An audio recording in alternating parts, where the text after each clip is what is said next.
I still remember the first time James saw it. He wasn't expecting anything unusual, just stepping into his son's bedroom like he had done 100 nights before. But the sight that waited for him froze his blood in his veins. A pale, naked figure sat on the edge of Daniel's bed, rocking back and forth. At first glance, it might have been a man, but the longer James stared, the less human it became. Its joints bent the wrong way, limbs jerking like broken marionette strings, each movement snapping against the natural order of the body. For one long second, James couldn't move. He felt warmth spreading down his leg as he realized he had lost control of himself. His son lay motionless beneath the covers, wide-eyed, no more than a foot away from the thing. That was enough. James lunged forward, desperate to snatch Daniel away, his throat raw from screaming. The creature turned its head at the noise, its face, or what was left of one, twisted in a parody of expression, eyes like empty sockets locked on him. James grabbed his son and bolted into the hallway. He dared one last glance back, praying it wouldn't follow. It didn't.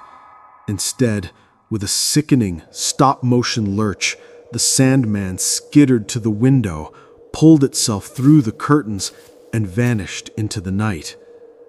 And that was only the beginning. James told himself it was just a man, a deranged intruder, a burglar in a mask. That was the only way to explain what he had seen in his son's room. It was easier to believe in something broken inside another human being than to accept the alternative, that something inhuman had chosen his home.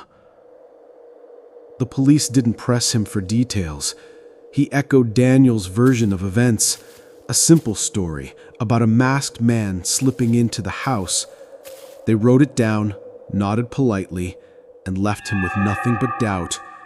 A new alarm system, reinforced locks, and bars across the windows offered a sense of security, though James hated the sight of them in his son's room. It made the place feel like a cage, but at least it was a cage meant to keep the monster out. Still, James could not sleep. He lay awake every night, listening for the faintest sound. In his mind's eye, he replayed that twisted shape, the way it moved as if its bones had never been set right, the way its pale skin caught the light of the moon. Every creak of the house became a warning, every gust of wind against the siding a signal that it was back. Daniel, however, seemed untouched. The boy accepted his father's reassurances without question. When James asked if he felt safe, Daniel simply nodded and climbed into bed without protest. Sometimes James envied that calm. He wished he could borrow even a fragment of his son's quiet resilience. It was only later, when Daniel stopped speaking altogether, that James realized something had been wrong from the start. At first, he excused it. Children could be strange, could go through phases, but soon the silence stretched longer than it should have. He tried coaxing words with games, with questions, with gentle encouragement. Daniel only stared, lips pressed tight, eyes distant, as though listening to something his father could not hear. The doctors found nothing. Physically, the boy was fine. They told James, trauma sometimes comes late, and sometimes it never comes at all. Children are mysteries, even to those who know them best. They suggested therapy, specialists he couldn't afford, treatments that felt like hollow promises than real answers. Alone in that house, James felt the walls closing in. His son's silence gnawed at him. The absence of a voice he once took for granted now echoed louder than screams. And every night, when the darkness thickened, he thought he heard something moving where no one should be. Something slithering just out of sight. He told himself he was imagining it, He told himself the Sandman was gone, but deep down, James knew better. The silence stretched into weeks. James could almost pretend that life was normal, if not for the fact that his son never spoke. He wrote answers sometimes, yes or no, scrawled in uneven letters, but never more. His silence hollowed out the house, leaving James with only his own restless thoughts. Then came the night of the phone call. James had finally given in and dialed his mother. He needed to hear another voice, any voice. The connection was weak, her words breaking in and out. They spoke of small things, his job, his health, whether he had been eating well. He told her about the break-in and about the unease that never seemed to leave him. And then, behind her voice, he heard it. A short, shallow gasp. Someone trying and failing to hold their breath. He froze. "Mom, is someone else on the line?" "I don't think so," she replied. "I'm on my cell. That's why the service is bad." But James was certain. The sound wasn't coming from her, it was coming from his side, from the other extension in the house.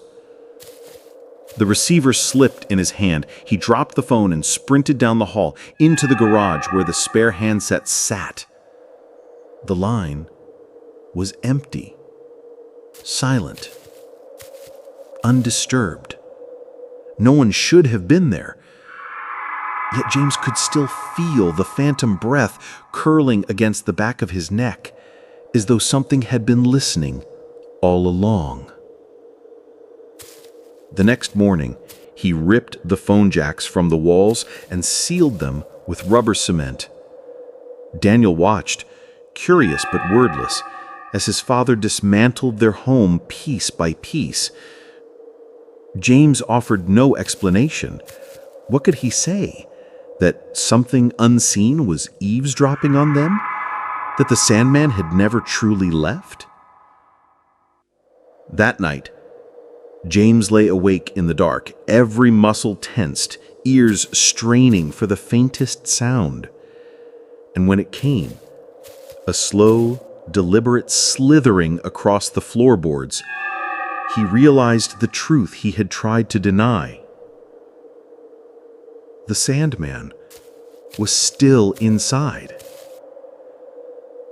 James told himself he was being paranoid. The police had found nothing, the alarms never went off, the locks and the bars remained intact. But still, every night, the same sound returned, slithering, scraping, an irregular cadence that didn't belong to any animal he knew. At first, he forced himself to investigate. He walked the halls in the dark, flashlight trembling in his hand, checking closets and corners. Nothing. Only silence. But as he turned away, he always caught it. A flash of pale skin vanishing around a corner, a shadow melting into the wall. By the time he reached the spot, it was gone. He stopped sleeping. His body sagged with exhaustion, but every time his eyes closed, he saw that twisted figure rocking on Daniel's bed. He saw the way it had moved like a puppet dancing to strings only it could feel. He would jolt awake gasping, sweat soaking his sheets. Daniel remained eerily calm. The boy didn't cry, didn't fuss, didn't seem to fear the house the way his father did.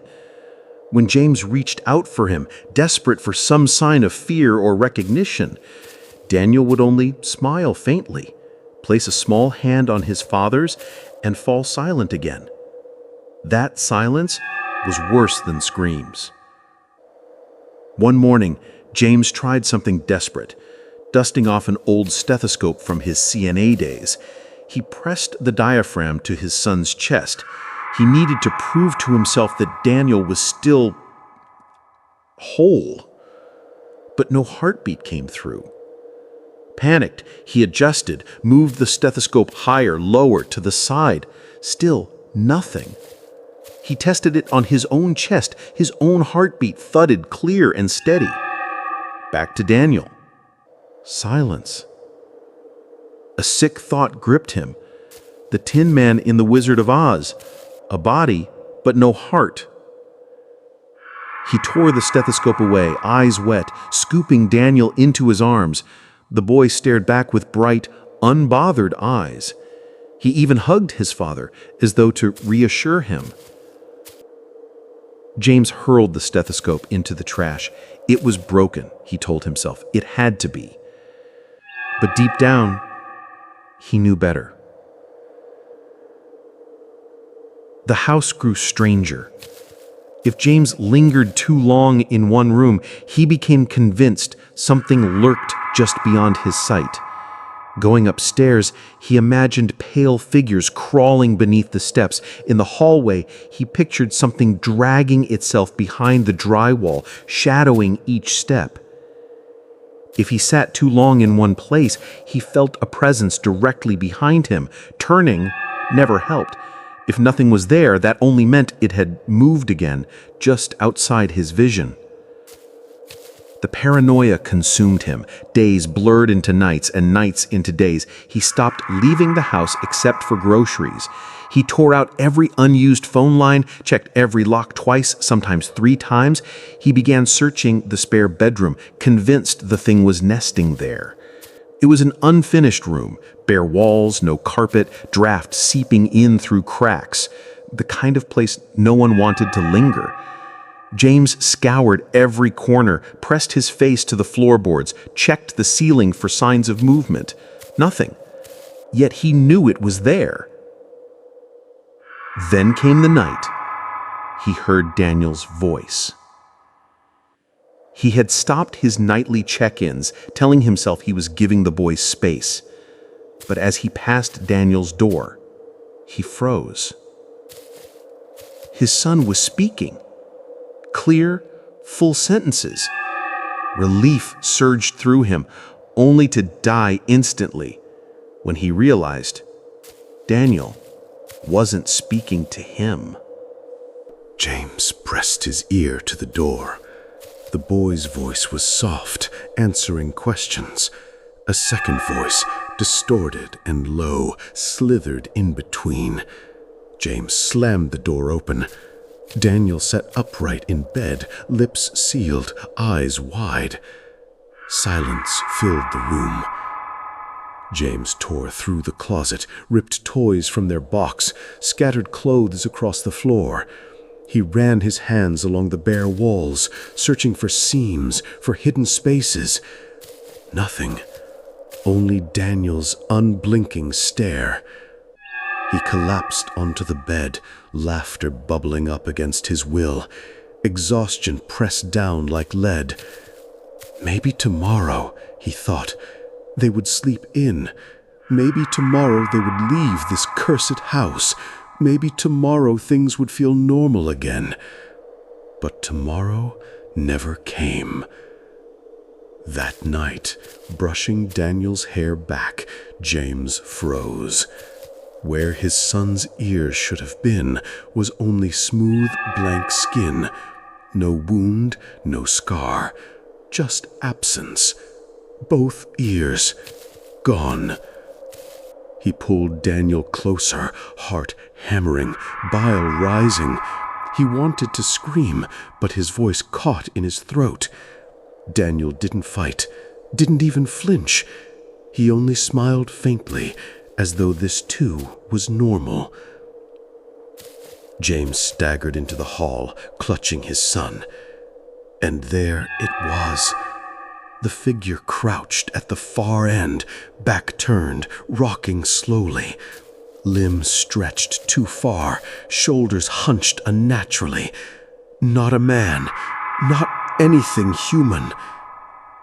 James whispered, "No, no, please," and stepped back. Then Daniel spoke. His lips stayed closed, but the word came anyway. "Dad." The voice came from the crouched thing. Its head jerked like a broken puppet as it spoke again. "Daddy."